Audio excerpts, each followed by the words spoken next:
Hey, welcome to ChefScot.com. This is my urban kitchen. Come over here. As I promised on the website, we're going to do a very super easy, quick biscuit recipe. These are awesome. You need 2 cups of self-rising flour. You're going to need about 2/3 cup of buttermilk. You could use whole milk. Also 1/4 cup of shortening, a little extra flour, something to cut your biscuits with, and a little pastry cutter thing to cut in the shortening. First thing you're going to want to do, and this is going to be quick, so stick with me.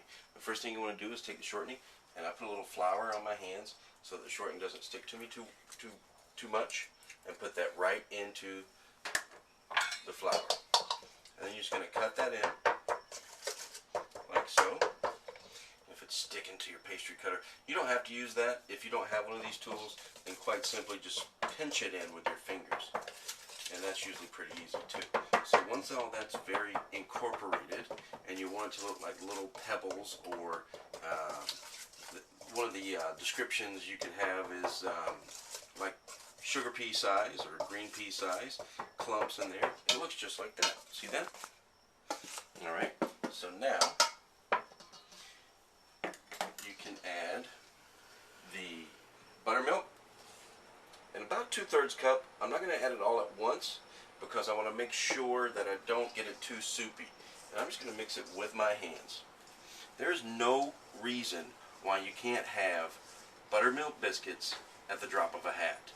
I love biscuits, and I wanted to come up with a quick and simple, easy way to make biscuits. Now, I love making biscuits from scratch with whole butter and baking powder, baking soda, buttermilk, and whatnot.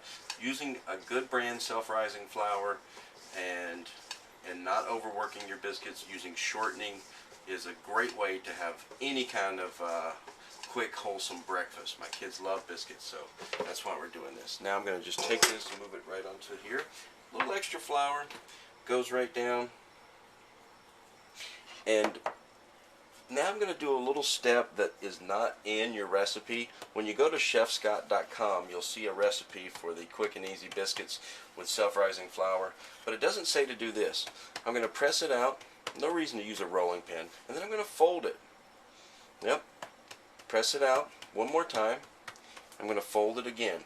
This is what gives you those layers. And one more time. And we'll have a multi-layer biscuit, just a little bit more flour on there because it's getting a little sticky.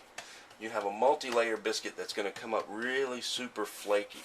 Now we don't want to overwork this.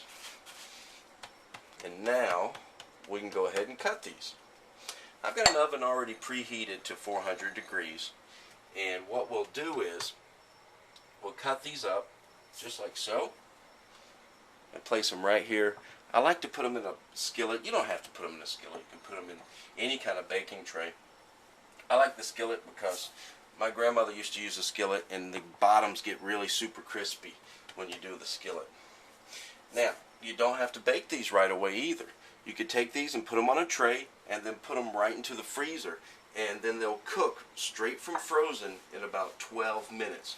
You can pop them in a little toaster oven or right into your oven at 400. I would increase the temperature to 425 instead of 400 if I was going from frozen. But they work just fine. See how I just worked that last little bit of dough back together? And we'll do a couple more biscuits. We'll put these in the oven, and when they're ready, we'll enjoy them. Once again, thanks for stopping by the Urban Kitchen. I'll see you again soon.